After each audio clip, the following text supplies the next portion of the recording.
5, primeira carta do apóstolo Pedro,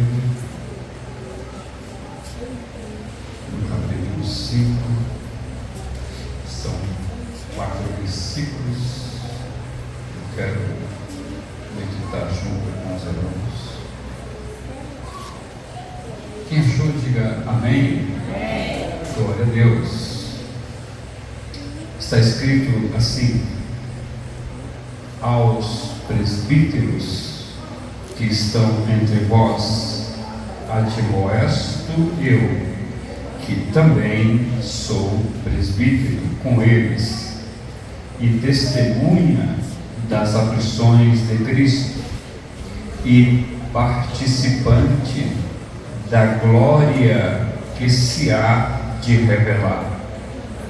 Apacentai o rebanho de Deus que está entre vós, tendo cuidado dele.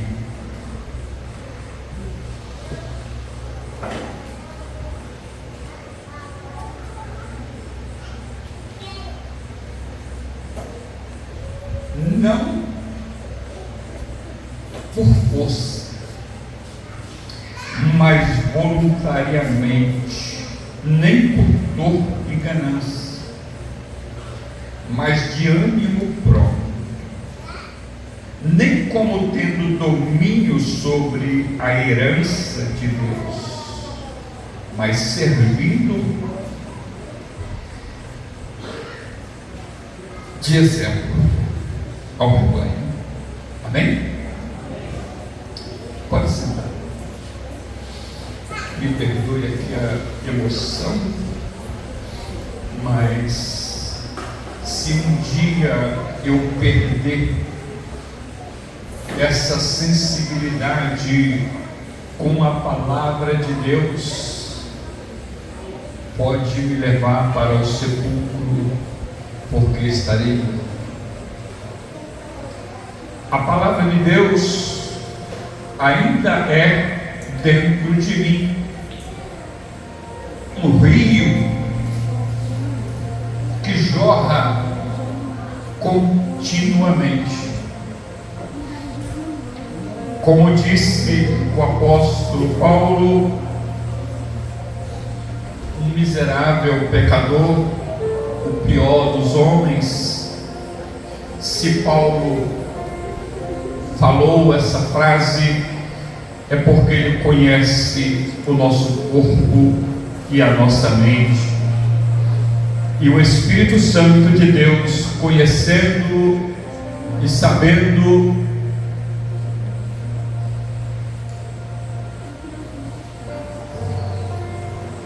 da nossa fragilidade, Ele ainda assim habita dentro de nós. Ele ainda nos tem como sua casa. Ele ainda faz morada aqui dentro.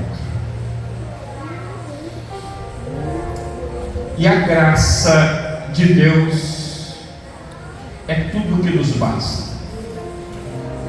O texto aqui em apreço foi escrita por um homem que passou por uma experiência um tanto quanto amarga. Quando ele estava ainda na emoção, vivendo uma vida emotiva, autoconfiança, achando que estava no controle, conforme foi cantado aqui, quem está no controle é Ele. Nós não estamos no controle, nós não conseguimos controlar as nossas emoções, nós não conseguimos controlar nem dominar uma fera que habita dentro de nós. que é a natureza humana. Simbolicamente, ela foi sepultada com Cristo no batismo nas águas, e ali nós vivemos uma nova natureza. Mas existe uma guerra diária, que é a nossa alma, nosso corpo, nossa carne, contra o Espírito, e o Espírito contra a carne. E vai dizer a palavra de Deus: nesta guerra, quem vencerá? É uma pergunta que é para a gente realmente parar e meditar, mas já tem a resposta.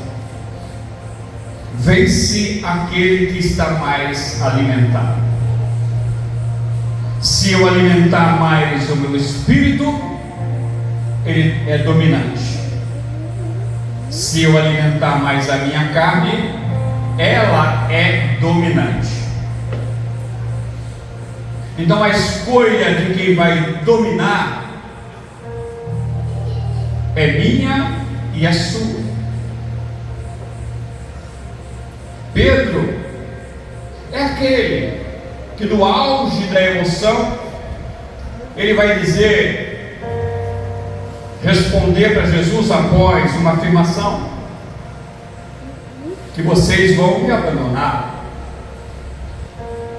Pedro, precipitadamente, ele vai dizer: ainda que todos eles te abandonar, eu sou diferente de todos eles, jamais vou te abandonar. Uma precipitação de Pedro. Depois ele vai afirmar, e os outros que não vai abandonar, e os outros também confirmam que não vai abandonar. Mas Pedro, no princípio, ele se precipita.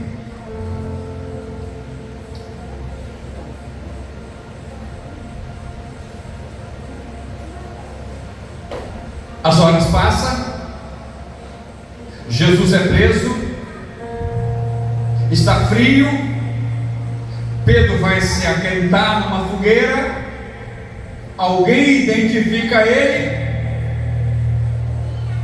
e ele nega Jesus. Ele se sente envergonhado, sai daquele ambiente, encontra outra fogueira, vai se aquentar, alguém identifica ele e denuncia ele, e ele nega Jesus pela segunda vez. O galo canta 2 vezes. Ele se sente envergonhado, se afasta daquele ambiente, encontra outra fogueira, vai se aquentar, alguém identifica ele, e ele nega Jesus pela terceira vez.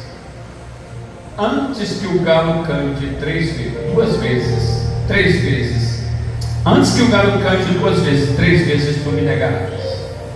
Aí o galo cantou a segunda vez.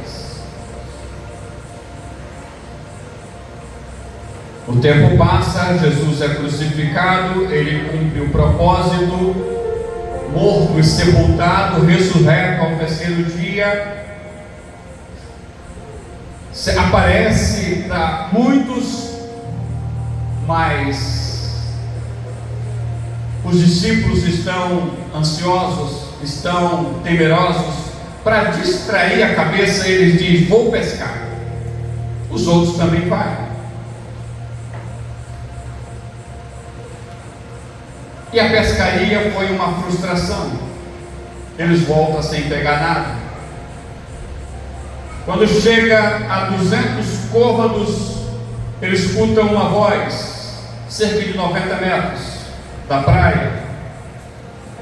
Eles escutam uma voz: tem alguma coisa aí para comer? Oh, Espírito Santo!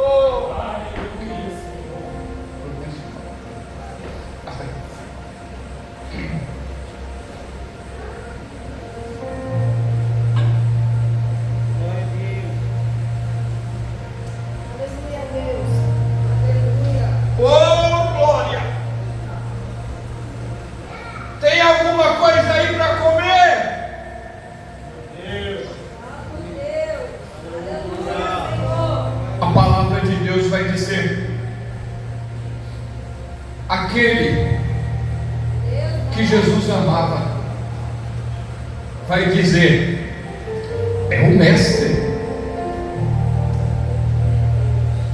Pedro se enrola com uma lona, cai na água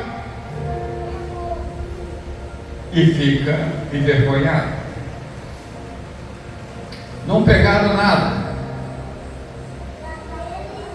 Lança a rede do lado direito. Lança a rede do lado direito. Oh, aleluia. Aleluia, Deus. Essa voz, ela é diferente. Quando alguém chega para você e fala alguma coisa, te dá um conselho, te dá uma orientação, você até pensa, mas quando o Espírito Santo chega e fala na tua mente, te orienta com aquela voz suave, o nosso espírito identifica a voz do Espírito Santo. André. E quando o nosso espírito identifica a voz do Espírito Santo,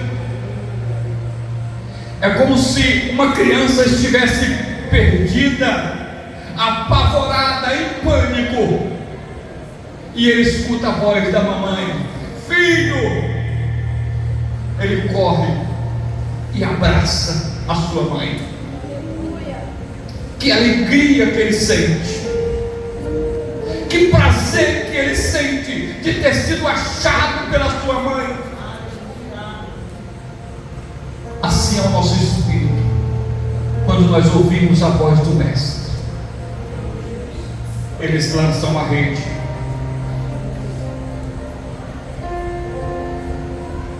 e a palavra vai dizer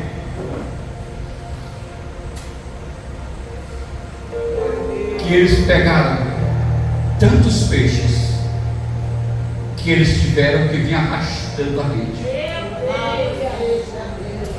E a palavra vai registrar em João, no seu último capítulo, 153 grandes peixes, mas as redes não se romperam.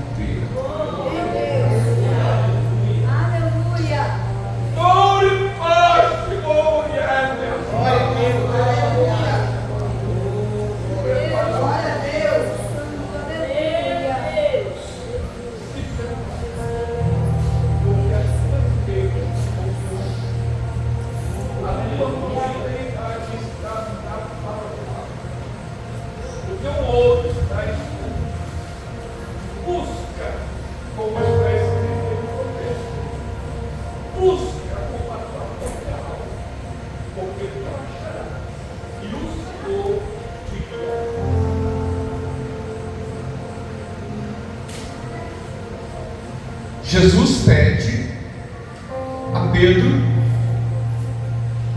traga alguns peixes. E ele vai, o mestre, ele vai preparar, assar os peixes. E aí ele alimenta eles primeiro. Depois de preparar a comida, prepara a comida, alimenta.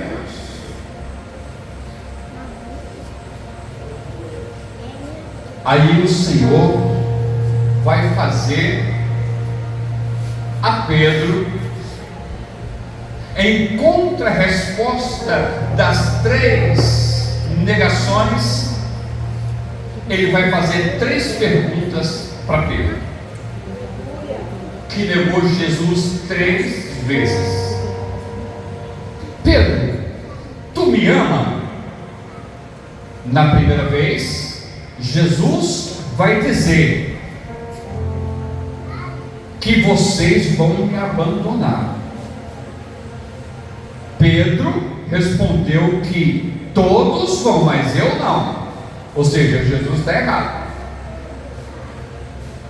Aí Pedro nega 3 vezes na beira da fogueira.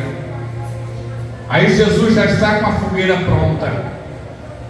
Só que na beira desta fogueira está o dono do fogo.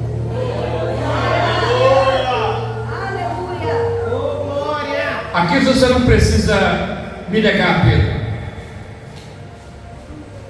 Pode falar que tu me ama. Pedro, tu me ama? Sim, Senhor, eu te amo. Falou na emoção. E quando fala na emoção, Jesus conhece. Ele não falou do fundo do seu coração. Ele não mentiu. Mas ele respondeu na emoção. Aí Jesus falou assim: apacenta o meu rebanho. Aí eu vou conjecturar agora, mas eu não gostei dessa resposta não. Pedro, tu me ama? Sim, Senhor, eu te amo. Apacenta as minhas ovelhas, mas ainda não é essa a resposta que eu quero. Pedro, tu me ama? Aí Pedro se entristeceu por ter perguntado 3 vezes a mesma coisa. Por que ele se entristeceu? É porque ele quebrantou.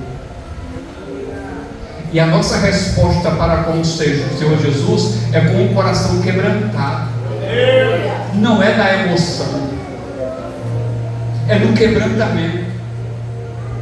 Aí Pedro vai dizer: Senhor, tu conheces todas as coisas, tu sonda-me e me conhece, esquadrinha o meu andar, o meu deitar e o meu levantar. Lá atrás eu te neguei 3 vezes, mas tu sabe que eu estou falando a verdade.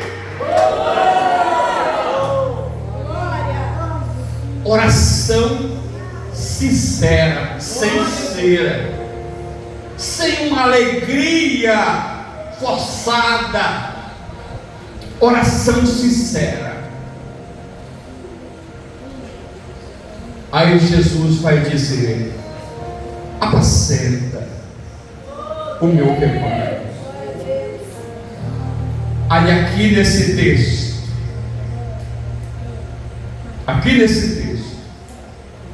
agora quem vai exortar os presbíteros é o Pedro. Ele tem autoridade agora para isso. Ele tem bagagem para isso. Aos presbíteros que estão entre vós, admoesto eu, que também sou presbítero, com eles, e testemunha das aflições de Cristo, e participante da glória que se há de se revelar. Apacentai o rebanho de Deus que está entre vós, tendo cuidado dele, não por força, nem por mas voluntariamente, nem por torpe ganância, mas de ânimo pronto, nem como tendo domínio sobre a herança de Deus, mas servindo de exemplo ao rebanho. Servindo de exemplo. Pastor.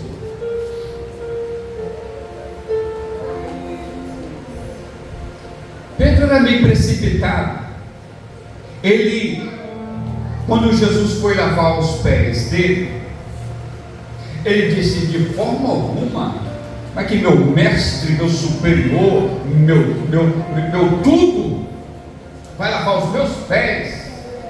Aí Jesus vai dizer assim: olha, se eu não lavar os teus pés, tu não tem parte comigo. Então me dá um banho. Não, também não exagera. Ué, 8 é 80, calma. Não é assim também. Eu só quero ensinar. Eu só quero ensinar. Eu preciso lavar teus pés. Você já está limpo pela palavra. Queridos, a palavra diácono é uma palavra grega. Diaconia que significa serviço. Jesus, ele deu o exemplo de diaconia. Sendo Deus, ele foi servido. E a palavra diaconia era direcionada nos gregos para os escravos, para os serviçais, para os menores, para os mais desprezados. Aí Jesus entra com uma contraproposta de diaconia com a visão grega. Enquanto os gregos olham o diácono como o escravo, aí Jesus disse assim, sendo ele o rei, sendo ele o mestre, ele vai servir como diácono. Os gregos era uma loucura. Como é que um rei vai lavar os pés de um escravo? Me explica isso. Eles não conseguiram entender como ele morreu na cruz do Calvário. Eles não entenderam nada. Mas Jesus vai entregar para eles, para nós, uma mensagem. Que ele veio para servir e não para ser servido. Aqui está a proposta para aqueles que querem trabalhar na obra do Senhor. É ser um diácono, presbítero, pastor. Pedro vai dizer assim: olha, aos presbíteros que estão entre vós, admoesto eu que também sou um presbítero. Nós conhecemos ele como um apóstolo, mas Pedro entendeu: eu sou igual. Se ele mandasse a carta para o diácono, ele falaria que também sou, porque ele entende que Jesus, ele se comportou como diácono, ele se comportou como servo, e até a sua vida ele serviu para pagar a nossa, em troca da nossa. Porque a nossa dívida era com Deus, não era com Satanás. A nossa dívida era com Deus. Nós devíamos uma vida para Deus. Por quê? Porque nós pecamos. E se nós pecamos, o salário do pecado é a morte. Mas essa morte é o dano eterno. Aí Jesus desce, se fez carne e habitou entre nós, e ele troca a sua vida pura, limpa, santa, imaculada, pelas nossas vidas condenadas, suja pelo pecado. Aí ele troca: Senhor, Pai, Jesus, Pai, eu me coloco no lugar deles. O Senhor derrama o preço do pecado sobre mim, e o Senhor liberta eles. Assim seja feito. E assim aconteceu. O preço do pecado foi pregado na cruz do Calvário. Pedro não entendeu no princípio, mas ele amadureceu. Ele teve um encontro real com Jesus, e esse encontro fez as escamas dos seus olhos abrirem e ver a realidade, que é necessário perder a nossa vida para ganhar a vida eterna. Que Deus vos abençoe em nome de Jesus.